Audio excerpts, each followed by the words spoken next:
Bonsoir à toutes et à tous, très heureux de vous retrouver sur les antennes de la télévision nationale dans l'actualité ce soir. Au Palais de la Colombe, une séance de travail stratégique consacrée à la mise en œuvre du programme Simandou a réuni autour du Premier ministre l'ensemble des acteurs impliqués dans ce projet d'envergure en toile de fond accélérant la mise en œuvre des actions dans chaque domaine d'intervention.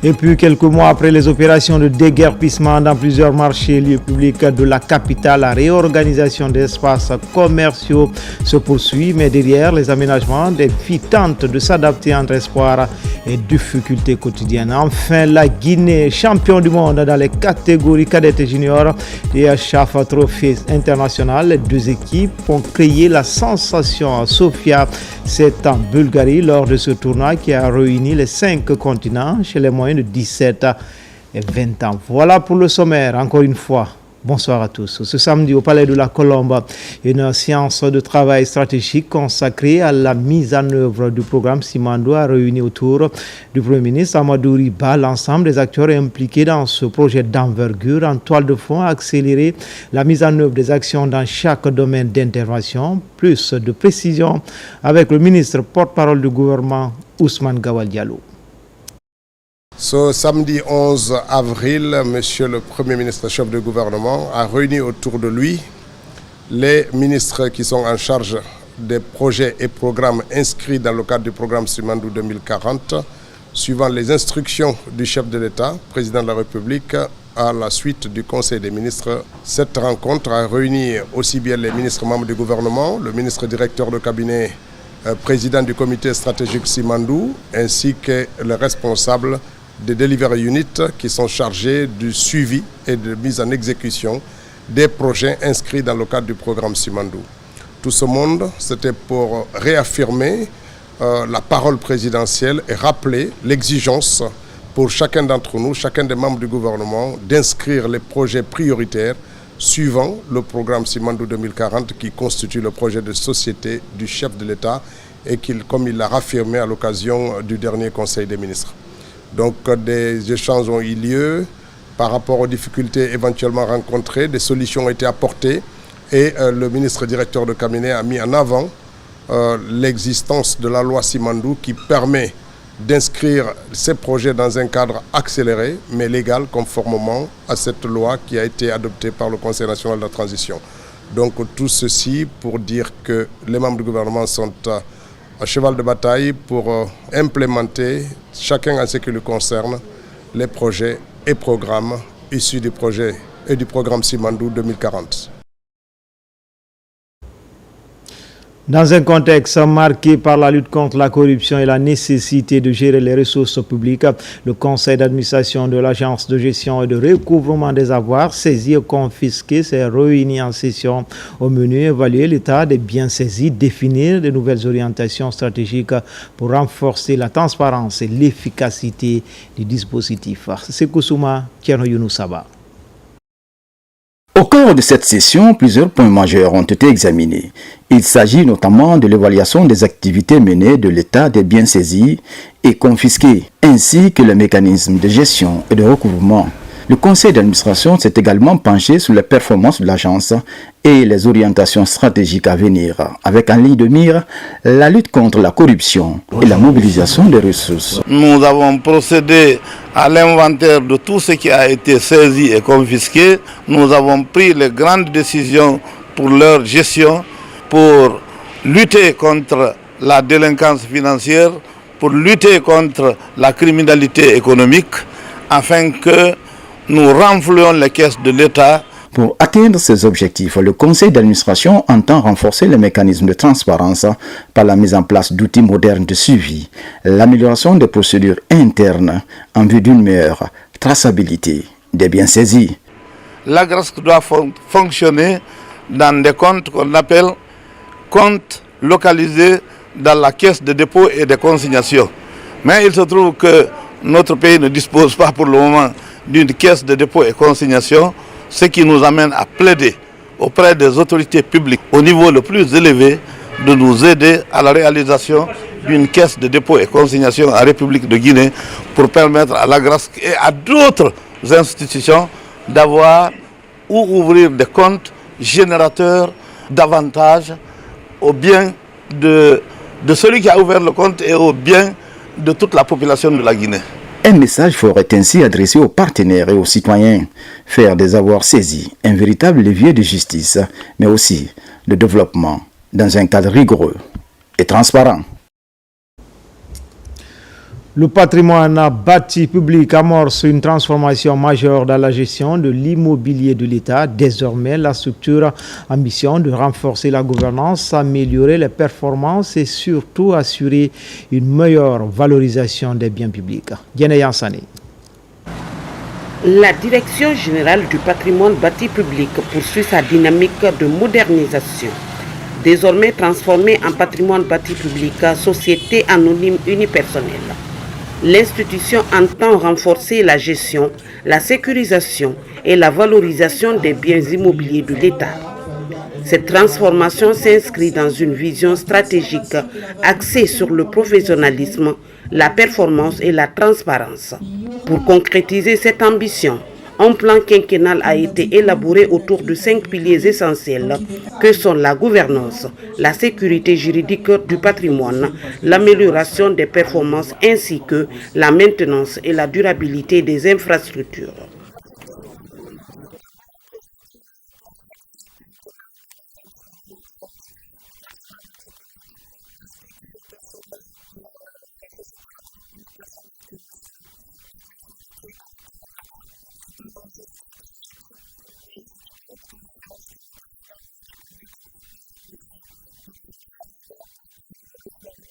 C'est dans ce contexte qu'une retraite stratégique a réuni des cadres de l'institution autour du thème « Formation, stratégie et cohésion d'équipe ». Durant 2 jours, les participants ont partagé la nouvelle vision de la structure et défini les priorités d'action pour l'année 2026.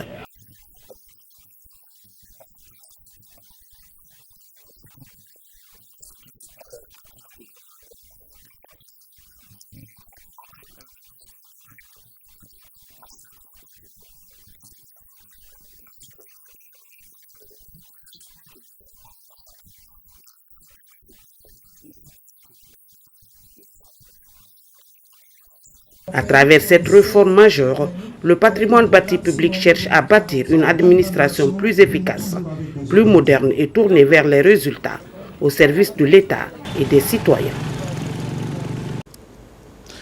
La structure Think Tank Coop vient d'organiser le premier forum médical pharmaceutique de Guinée. Conakry a abrité les travaux qui ont réuni plusieurs professionnels de la santé. Le ministère de la Santé apprécie l'initiative et appelle à la pérennisation des acquis. Amadou Bailobari, Isiaga Kamara. Le Forum médical et pharmaceutique de Guinée, dans sa première édition, a réuni plusieurs cadres et professionnels de santé. L'objectif est d'échanger sur les questions axées sur les différents défis à relever pour créer un écosystème de santé performant. Exprimant leur satisfaction, les panélistes appellent à la pérennisation de l'initiative en tirant les leçons pour booster le secteur de santé en République de Guinée. Ce moment marque une étape importante dans l'histoire de notre système de santé. Il traduit une volonté collective forte, celle de bâtir un cadre structuré, durable et inclusif pour réfléchir, innover et agir ensemble face aux défis sanitaires de notre pays. Ensemble, nous pouvons améliorer la régulation, garantir les soins de qualité, protéger les populations et bâtir un système de santé qui répond aux standards internationaux. Pour le ministère de la Santé et de l'Hygiène publique, cette initiative s'inscrit en droite ligne avec le programme préétabli par le département sous la vision du programme Simandou 2040.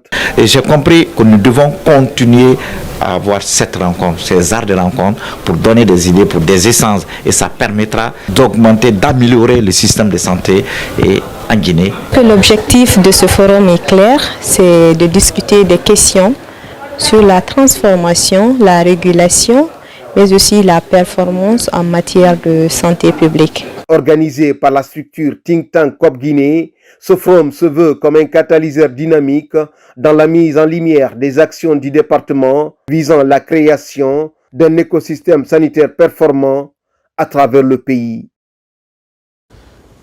Au centre hospitalo-universitaire de Donka s'est tenu les travaux de la 5e session du conseil d'administration. Les membres du CIA ont à l'occasion exprimé leur bonheur quant à la gestion du CHU ainsi que la mise en œuvre du programme de renforcement des capacités du personnel médical. Les discussions ont également porté sur les défis à surmonter pour l'ouverture tant attendue de la maternité. Tchernosman Diallo.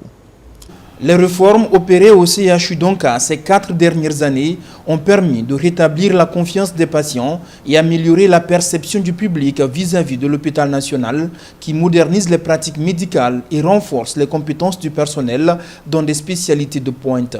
À l'unanimité, les membres du conseil d'administration réunis à l'occasion de la 5e session ordinaire saluent l'équipe de gestion de l'hôpital pour les résultats atteints et les investissements effectués pour offrir des soins de qualité à la population. Comme vous le savez, l'objectif de la concession, c'est vraiment améliorer la qualité des soins au niveau du CHU Donka, mais aussi former le personnel, faire le transfert de l'expertise.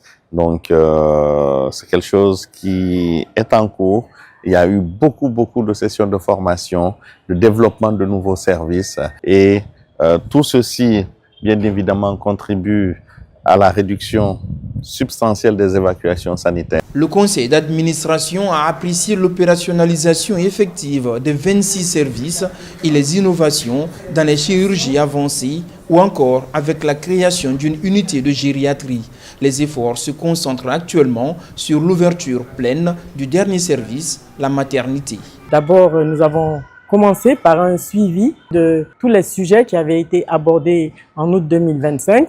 Dans l'ouverture de la maternité, ça comporte un certain nombre de problèmes d'ordre financier parce qu'on ne peut pas ouvrir une maternité sans avoir une centrale d'oxygène parce que toutes les interventions obstétricales nécessitent de l'oxygène et aussi la formation des sages-femmes. À l'issue de la session, le conseil d'administration s'engage à poursuivre les efforts auprès des autorités pour la mobilisation des ressources indispensables à l'ouverture de la maternité pour faire découvrir une meilleure expérience dans la prise en charge des femmes enceintes et des nouveau-nés. À Madagascar, parmi la vingtaine de partenaires de panel au sommet de l'océan Indien, la ministre de l'Industrie et du Commerce a exposé sur le thème des marchés fragmentés à une puissance régionale organisée, l'occasion de décliner les grands axes du programme Simandou 2040 en marge des travaux. Fatima Kamara a eu des échanges avec ses homologues malgaches, des échanges qui ont débouché sur la signature des procédures de protocole d'encadrement. Abdul Karim Kamara, envoyé spécial. Pendant 48 heures, la Grande Île a accueilli 650 participants au CEO Summit 2026. Les travaux ont été ponctués par une vingtaine de panels, des discussions qui ont enrichi la compréhension des enjeux actuels et futurs afin de trouver des solutions. Ici, la ministre Fatima Kamara prend part à une plénière portant sur le thème de marché fragmenté à une puissance régionale organisée. Une occasion pour elle de décortiquer les solutions innovantes portées par le programme Simandou. La vision du président de la République, chef de l'État, était au cœur des débats. Le pilier 1, qui est constitué de l'agriculture, de l'industrie et du commerce, nous ont amenés à parler d'une intégration, un partage de savoir-faire, un partage de technologies avec d'autres pays. Et cette intégration régionale se fait aussi ici à Madagascar. Une série de visites est enclenchée par la délégation guinéenne. D'abord au ministère de l'Industrie de Madagascar, où les entretiens portent sur des réflexions autour des atouts et des faiblesses de chaque côté, dans le but de trouver des pistes de collaboration. Ensuite, chez la ministre en charge du commerce. Là aussi, il ressort que la Guinée intéresse beaucoup le Madagascar et vice-versa. Nous avons vu l'implication du président malgache lors de l'ouverture. Cela prouve à suffisance l'intérêt que nos différents présidents apportent au secteur privé, qui est un levier de développement économique. Et pour nous, nous passons de la parole à l'action en concrétisant cela. Nous avons beaucoup de résolutions et de recommandations que nous allons implémenter les jours à venir au niveau de la Guinée et au niveau de Madagascar.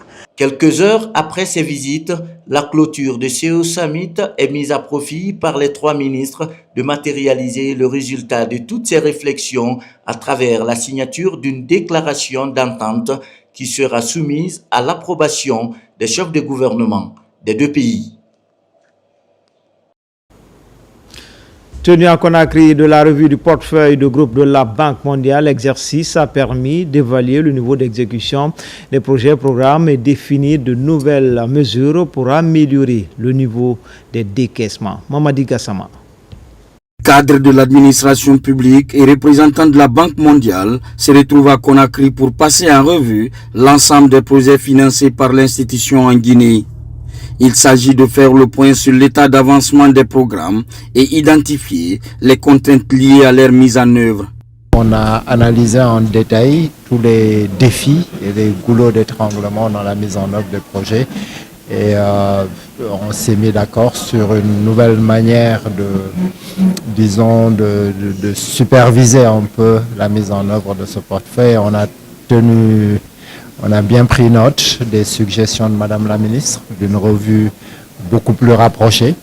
La rencontre a également permis de mettre en exergue la nécessité d'une meilleure coordination opérationnelle afin d'optimiser la synergie d'intervention et réduire les coûts de transaction liés à la mise en œuvre des programmes. Nous avons aussi noté que nous avons besoin de renforcer le mécanisme de coordination entre partenaires techniques et financiers. Et donc nous allons travailler avec les autres partenaires pour que cela soit une réalité. Du côté des autorités guinéennes, l'accent est mis sur l'amélioration de la capacité d'absorption des fonds et l'accélération du cycle de vie des projets depuis la planification jusqu'à l'exécution budgétaire. Nous allons travailler main dans la main avec la Banque mondiale, les autres bailleurs et partenaires techniques et financiers tels que la BAD ici présente, le FIDA, l'Union européenne, mais aussi tant d'autres, à améliorer notre capacité d'absorption, mais aussi améliorer la compréhension des procédures de ces partenaires techniques et financiers et améliorer également de leur côté les délais d'approbation, de validation et donc de retour sur les requêtes faites par la partie guinéenne également. À travers cette revue de portefeuille, la Guinée et ses partenaires entendent renforcer la gouvernance des projets, améliorer les indicateurs de performance et maximiser l'impact socio-économique des investissements publics.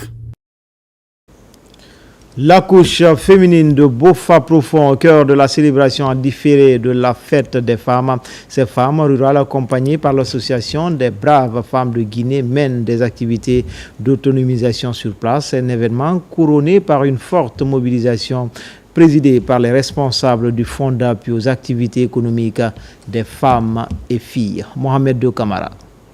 La Journée internationale des droits de la femme est célébrée en différé cette année en Guinée.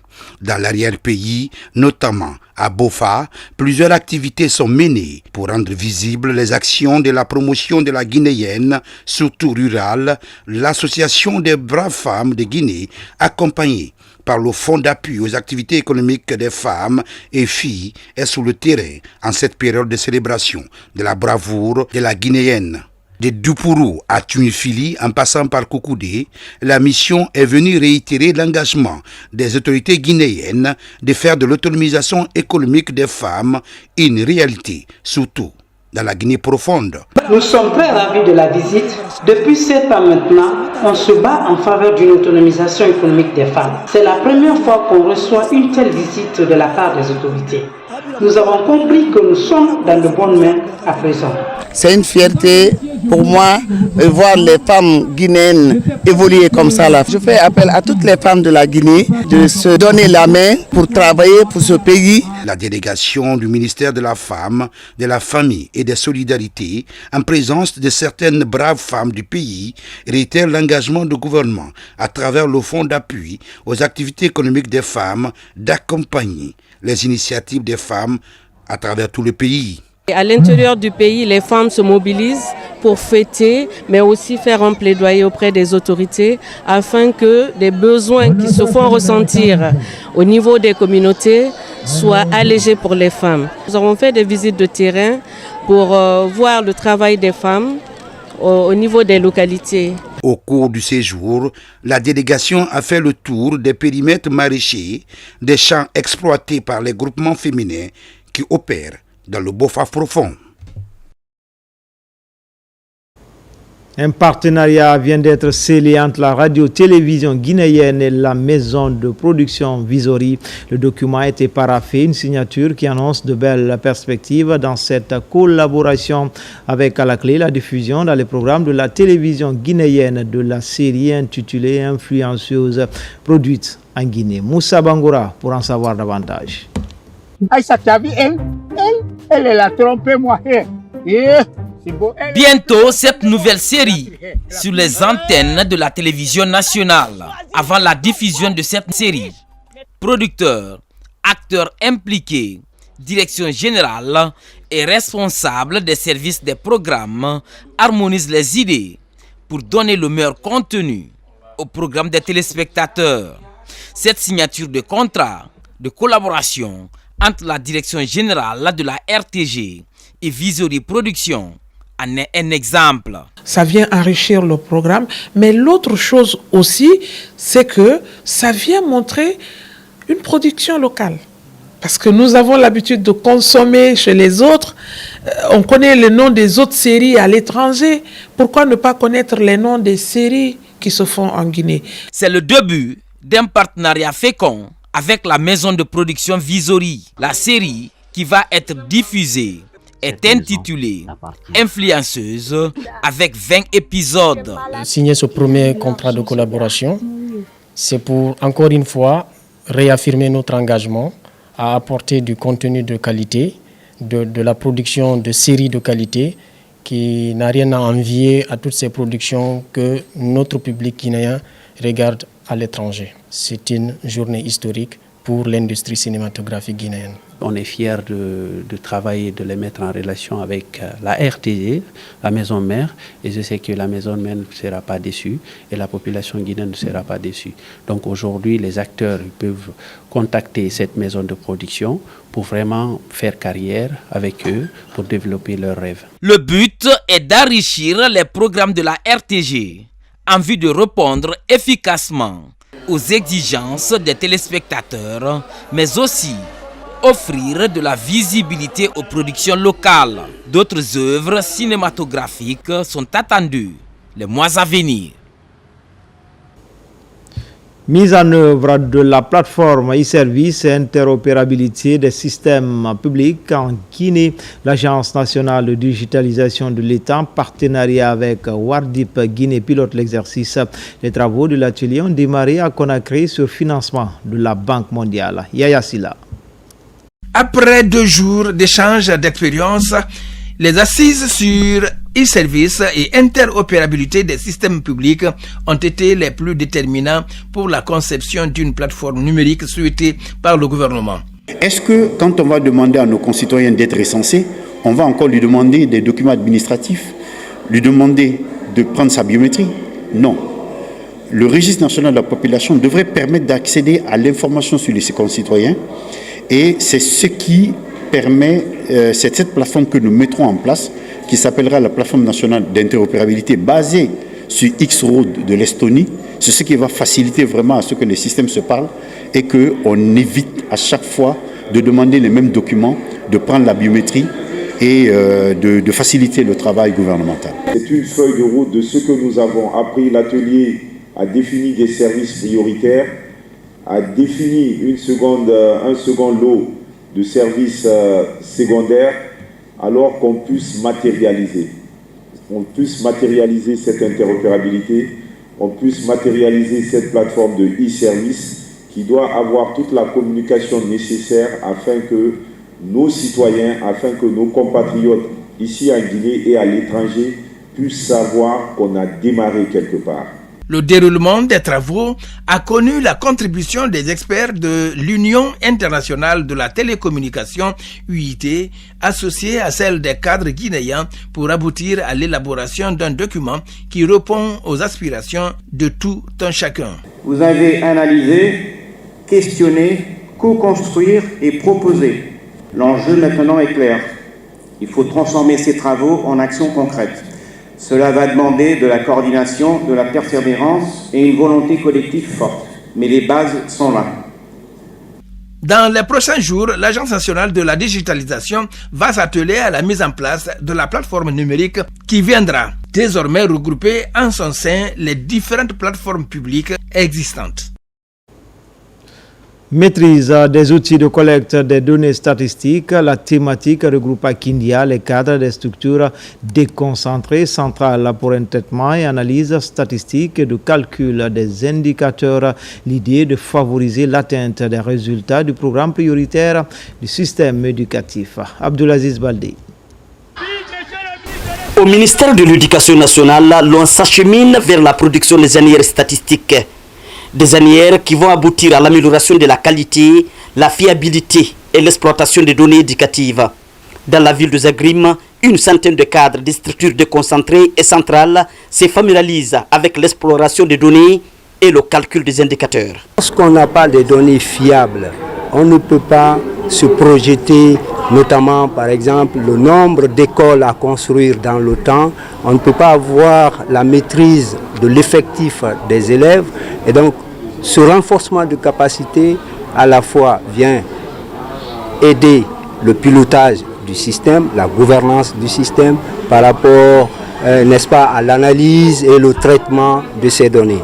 Au retour à la base, nous allons non seulement faire un suivi régulier par rapport à ce que nous avons l'habitude de faire, mais aussi outiller ceux-là qui sont loin de Kindia aujourd'hui. Pendant près d'une semaine de formation, les participants seront outillés en technique d'enquête et en maîtrise des logiciels statistiques. L'initiative est portée par le bureau de stratégie de développement du MENA afin de dynamiser la planification du département pour une meilleure prise de décision pour les 5 prochaines années. La production statistique est la clé de voûte pour l'élaboration des politiques publiques sérieuses. Aujourd'hui, nous avons 2 départements qui font un seul département. D'où l'importance vraiment d'aller vers des données statistiques qui soient fiables. Mais au-delà de ça, ce sont ces données statistiques aussi qui nous permettent de faire des projections pour les 5 prochaines années. Cette session à Kindia a pour but de renforcer les capacités des cadres et maîtriser les outils de collecte afin de favoriser l'atteinte des résultats des programmes décennal de l'éducation PRODEG d'ici 2030. Rendre plus opérationnel et plus dynamique et efficace les acteurs impliqués dans le processus de collecte de production des années statistiques est l'une des attentes de cette retraite ici dans la ville de Zagrim. À Concitel, la préfecture de Gawal, sur le retour de l'exploitation anarchique de l'or à ciel ouvert, avec souvent des dégâts et pertes en vie humaine. Face à cette situation, le préfet hausse le ton. Pour le moment, la sensibilisation est privilégiée avec l'appui des forces de défense et de sécurité. RTG Labé, Sarafdine Diallo, Nabila Moussa Kamara. Dans la sous-préfecture de Concitel, préfecture de Gawal, la forte affluence liée à l'exploitation artisanale de l'or entraîne régulièrement des accidents, aussi bien sur les sites miniers que sur les routes. Face à ces drames à répétition, le préfet de Gawal hausse le ton. Il appelle des forces de sécurité à assumer pleinement leur mission régalienne, protéger les populations et leurs biens. Si à Concitel, on creuse l'or, on est animé, on est enthousiasmé, mais si tous les jours il y a des morts, ça c'est pas le vœu du gouvernement, c'est pas le vœu de notre haut chef, le président de la République, qui exige à veiller sur la population. C'est une instruction qui nous a été anciennement donnée et je crois que en ce qui concerne la police, nous prendrons notre responsabilité en assurant notre travail en ce qui concerne la sécurité des personnes et de leurs biens. Sur place, ce message de sensibilisation et d'appel à la responsabilité est bien accueilli par les acteurs locaux. Il y a un certain nombre de cas d'accidents qu'on signale presque à tout moment. Et vous voyez, donc vouloir impliquer les services de sécurité et des forces de l'ordre pour la protection des citoyens, c'est-à-dire pour minimiser les cas d'accident dans la circulation, est vraiment une bonne chose. Nous serons aux côtés des forces de défense et de sécurité, plus précisément la police routière Et on va essayer de les appuyer en faisant la sensibilisation dans les lieux de culte, dans les lieux de groupement. Le préfet, le colonel Manson Sangala Kamara, a également profité de cette rencontre pour appeler à la mobilisation de tous en vue des élections législatives et communales. Cette année, c'est la préfecture de Bofa qui a été choisie pour abriter le lancement de la campagne agricole dans ce grenier du littoral. Le centre sémencier de Koba fait peau neuve grâce à la rénovation complète de son usine de traitement et d'un laboratoire de pointe. Cette relance des activités du centre est portée par le projet de développement de l'agriculture commerciale avec l'appui de la FAO. Fodé Camara. Relancé officiellement, le centre sémencier de Koba va contribuer à corriger les dysfonctionnements liés à l'approvisionnement en semences. Modernisé grâce à l'appui technique et financier du projet de développement de l'agriculture commerciale en Guinée et de la FAO, ce complexe va faciliter l'accès aux semences de riz de qualité. Dans le cadre du projet PEDAG, le gouvernement guinéen a fait confiance à la FAO pour pouvoir donc les accompagner techniquement dans la réhabilitation des centres semenciers donc, de Koba et de Kilissi, mais également à les doter, à les équiper. Et nous allons le voir tout à l'heure, remplacer également la chaîne de traitement des semences, donc qui est une chaîne qui va avoir une capacité de 5 tonnes l'heure, comparée à 1 tonne et demie pour l'ancienne chaîne. Après la création des variétés par l'Institut de recherche agronomique de Guinée, c'est au cœur de cette usine que la semence subit une métamorphose. Dans les entrailles de cette machine de traitement et de conditionnement, le grain de riz devient un intrant certifié après un circuit très rigoureux. La semence a obéi à des principes très clairs, notamment en termes de 4 contrôles. Contrôle d'abord à l'implantation, contrôle au champ, il y a 3 contrôles jusqu'à la maturité. Ensuite, il y a le 5e contrôle qui est le contrôle des lots au magasin, sur lesquels on vient faire des prélèvements pour envoyer au laboratoire pour des tests de pouvoir germinatif, d'énergie germinative, de taux d'humidité et de pureté variétale, pureté spécifique. L'objectif, c'est vraiment de pouvoir mettre en valeur ces centres semenciers pour que nous puissions nous-mêmes traiter nos propres semences au niveau national pour favoriser la production locale et nous assurer que le rendement est doublé, voire triplé. Nous en avons 4 dans le pays, notamment on a celle-ci qui est à Koba, on en a une qui est ici dans la région de Kindia, on en a une qui est au niveau de Cancan à Bordeaux et nous avons une dernière au niveau de la région forestière à Guékédou. Koba est un grenier du littoral où la chaîne de valeur se professionnalise de la production de semences à la commercialisation du riz, en passant par la transformation par les groupements féminins. Préserver les ressources naturelles, la biodiversité, garantir un avenir durable du Mont Biro en région forestière. Autorités et partenaires multiplient les initiatives pour concilier développement économique et gestion responsable des écosystèmes. Une dynamique qui place la protection de la nature comme levier essentiel du bien-être des communautés locales. RTG Nzérékoré, Mohamed Salioupaï, Mohamed Lamine Diallo. Avec une superficie de 26 850 hectares, la forêt classée du Mont Biro s'impose comme un écosystème stratégique en République de Guinée. Véritable poumon écologique, elle joue un rôle essentiel dans la conservation de la biodiversité, la régulation du climat local et la préservation des ressources en eau. Consciente de ces enjeux, l'ONG Guinée Écologie, en collaboration avec le Centre forestier, a mis en œuvre un projet intitulé assurer un avenir durable de la forêt classée du Mont Biro. Il y a beaucoup de points qui ont été touchés. Et tous ces intervenants qui viennent de ces villages riverains, ils ont compris en quelque sorte aussi leur implication dans la gestion de cette biodiversité qui est Biro. Le projet a couvert les 25 villages riverains autour de Biro. Il y a eu des activités intenses dans certains villages, notamment le reboisement de 100 hectares, des patrouilles qui ont couvert pratiquement toutes les zones et des activités d'études qui ont permis d'avoir des évaluations sur les filières agricoles, sur les solutions de cuisson et sur l'agroécologie. C'est un projet qui vise la préservation de la forêt classée du Mont Biro en région forestière. L'objectif étant d'évaluer les acquis, de partager les résultats et de définir des stratégies durables pour assurer la continuité et la pérennité des efforts engagés. Le projet étant arrivé à terme, il était question en fait de faire une évaluation de tout ce qui a été fait pour voir un peu leur impact sur la conservation de la forêt classée du Mont Béro. Ce projet intitulé Assurer un avenir durable de la forêt classée du Mont Béro est un engagement collectif fort qui témoigne d'une volonté commune, protéger durablement le patrimoine forestier tout en conciliant développement local et préservation de l'environnement. À Kindia et à Forêt-Caria, la communauté économique des États de l'Afrique de l'Ouest renforce sa présence sur le terrain. Des écoles, centres de santé et points d'eau sont désormais opérationnels. Ces infrastructures viennent répondre aux besoins des populations touchées par les récentes inondations en Guinée. Amadou Touré, Sédou Basila.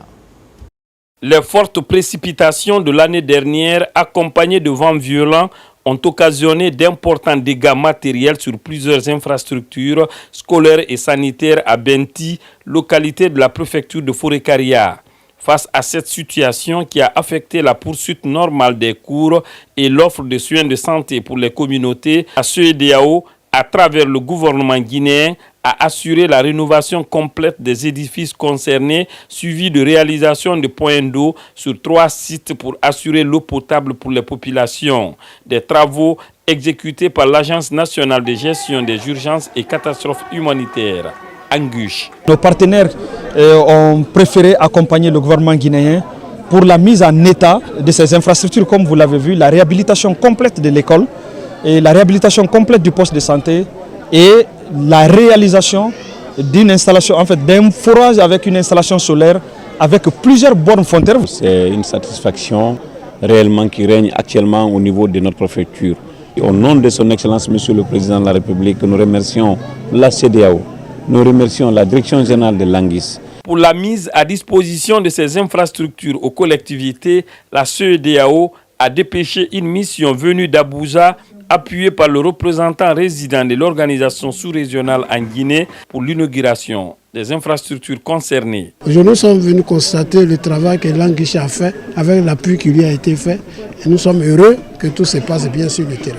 Ces actions concrètes de la communauté économique des États de l'Afrique de l'Ouest en faveur des populations sont les preuves, selon de nombreux acteurs, de l'intérêt que cette organisation sous-régionale attache à la qualité de vie des populations de ces pays membres et démontre de bonnes relations entre la CEDEAO et la Guinée, considérée comme pays membre fondateur de l'organisation.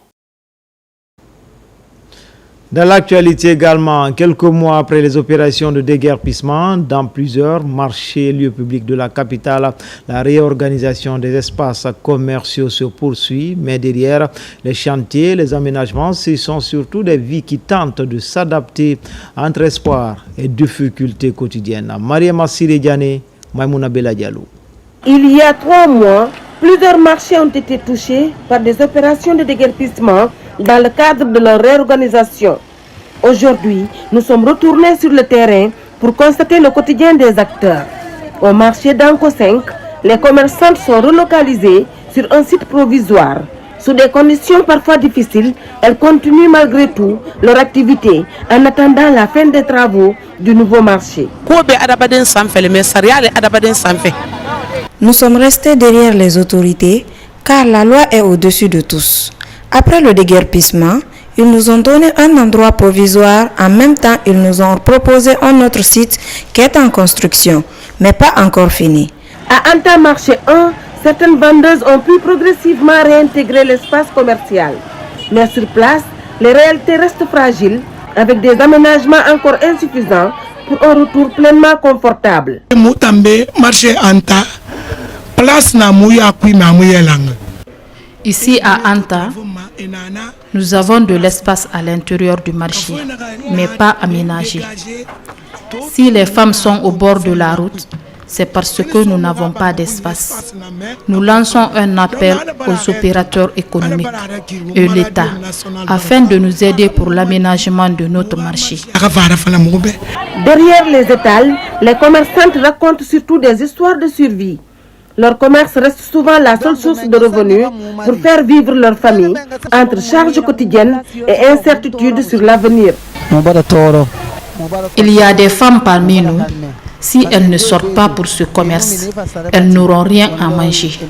Nous demandons aux autorités de nous aider à trouver un emplacement pour mieux exercer notre commerce. Au marché de Sonfonia, le décor est différent.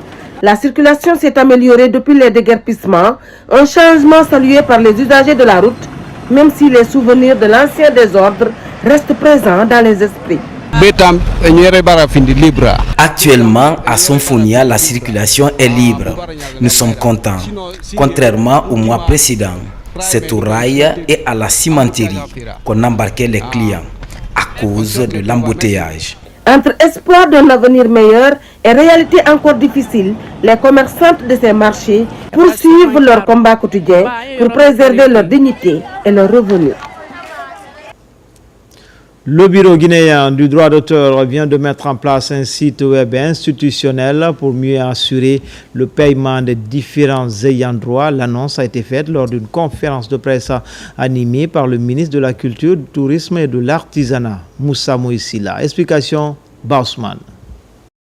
Il s'agit de la présentation officielle des solutions numériques du BGDA. Un site web institutionnel IBGDA qui s'applique à la gestion des œuvres et des auteurs et e-visa s'appliquant à la gestion de la demande des visas d'importation sur tous les appareils assujettis à la rémunération de la copie privée. La création d'une base de données numériques exhaustive du répertoire national et la mise en place de l'application IBGDA permettent désormais une traçabilité complète des œuvres et une gestion transparente des droits de chaque créateur.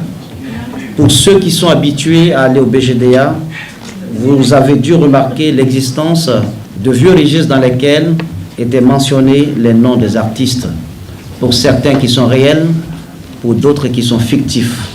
Et c'est sur la base de ces registres que souvent les répartitions étaient faites sur complètement à l'opposé de véritables critères qui permettent de rémunérer un auteur. Et donc, il fallait mettre fin à cela pour que nous quittions de la gestion moyenâgeuse. L'autre volet est relatif à une communication sur la répartition des droits au cours de l'année 2025. Pour le compte de l'exercice 2025, le Bureau guinéen des droits d'auteur a collecté un montant global de 13 639 341 196 francs guinéens. 7 autres catégories de droits seront payées pour la toute première fois aux créateurs guinéens par le BGDA depuis l'existence du BGDA. Avec cette application, les artistes n'auront plus besoin de se déplacer, par exemple de l'intérieur du pays vers Conakry. C'est difficile pour un bureau de traiter des informations d'un artiste qui est à Zérekouré. Si vous dites que vous ne payez pas, alors un droit parce que l'œuvre n'est pas identifiée et l'œuvre est exploitée, créée à Zérekouré, ça veut dire qu'il faut créer un bureau à Zérekouré. Alors la facilité la plus simple, c'était de mettre à la disposition des créateurs cette application. Ils n'ont plus besoin de se déplacer, ils créent leur compte dans l'application, ils gèrent leur compte, ils sont informés de toute la situation de leurs œuvres. Cette solution numérique facilite aussi, entre autres, la clé de répartition des droits sur l'œuvre entre l'auteur-compositeur qui est de 60% et l'arrangeur qui va recevoir 33%. Pour une question de transparence, la répartition de chaque droit fera l'objet d'une conférence de presse, a relevé le ministre Moussa Moïsila. Dans les salles de spectacle, c'est l'artiste, chanteur, auteur, compositeur nigérian Omale qui égaye les mélomanes. C'était hier au chapiteau Baïssa où des pas de danse ont été esquissés pour annoncer les couleurs de plusieurs autres représentations artistiques, des concerts prévus dans plusieurs espaces de la capitale. C'était lors d'une conférence de presse. Abakar Diaby. Comme annoncé il y a quelques jours, l'artiste, chanteur et auteur-compositeur nigérian Omale est à Conakry. Cet artiste de grande renommée est venu pour livrer son premier concert géant sur le sol guinéen. Pendant cette conférence de presse, les promoteurs plantent le décor de l'événement culturel prévu les 10 et 11 avril 2026 au chapiteau Baïssa de Kaloum et au stade Petit Sori de Nongo, sous un nouveau concept intitulé Guinée vibrante pour plus de visibilité sur le pays à l'échelle internationale. Tout est possible on peut prendre exemple aux autres pour grandir. Il y aura Akasele qui sera là, il y aura Kangiakora aussi qui sera là. Tout ça, c'est pour une opportunité générale à nous, la jeunesse guinéenne. Donc pour les concerts, ils vont performer dans chansons et aussi de sons. Et d'ailleurs, on aura l'opportunité de pouvoir les voir performer leur nouvel album. Ce spectacle inédit et vivant va offrir une opportunité à plusieurs artistes guinéens de partager la même scène avec l'artiste chanteur Omalé. L'événement traduit une synergie d'action de tous les acteurs impliqués, notamment la structure BER de Carité et Business Industry Management. Au départ, c'était pas facile, mais grâce à Dieu, aujourd'hui, tout se passe bien. Et aussi, on doit remercier aussi les autorités parce qu'ils nous ont permis d'organiser cet événement. Ici, une large communication est effectuée sur ce projet ambitieux pour l'atteinte des objectifs fixés. Des actions concrètes sont déjà entreprises dans cette dynamique pour permettre à l'artiste Omalé de bien tenir en haleine le public guinéen durant ces jours de concert intense à Conakry. Enfin, cette bonne nouvelle pour la famille sportive guinéenne, la Guinée, championne du monde dans les catégories cadettes et juniors du IHF Trophée international. Les deux équipes ont créé la sensation à Sofia, c'est en Bulgarie, lors du tournoi qui a réuni les 5 continents chez les moins de 17 et 20 ans. Bintia Kondé. C'est tout un continent qui a brillé ce soir à Sofia, en Bulgarie.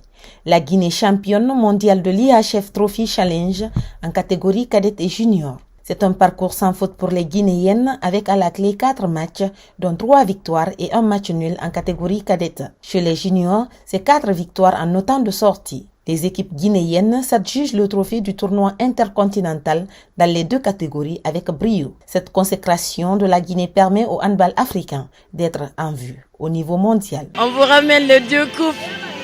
Nous sommes très fiers par rapport à ce qu'on a accompli. Et Dieu merci, on ramène la coupe à la maison. Venu à ce rendez-vous bulgare avec le manteau de mondialiste, cela n'a pas changé l'objectif de ces jeunes, celui d'occuper les premiers rangs du tournoi. Je suis très contente de ce que nous avons fait. Nous avons promis, on l'a fait. On a fait ça pour notre président et pour la Guinée. Nous avons décidé de rendre fiers nos dirigeants. Je suis très contente de ce que nous avons accompli aujourd'hui. Le challenge mondial aura été un véritable succès pour nos jeunes handballeuses qui ont laissé des empreintes positives à Sofia de par leur talent, mais aussi leur détermination de hisser haut les couleurs de la Guinée. Il faut signaler qu'à côté des 2 trophées obtenus, 7 autres distinctions individuelles sont raflées par les Guinéennes, les 2 meilleures joueuses de la compétition dans les 2 catégories. Et c'est ainsi que se termine ce journal. La grand été le plaisir pour moi de vous servir. L'actualité se poursuit sur le www.rtgguinée.info. À bientôt pour d'autres actualités sur la Guinée, notre paradis terre de richesse et d'innovation. Inch'Allah.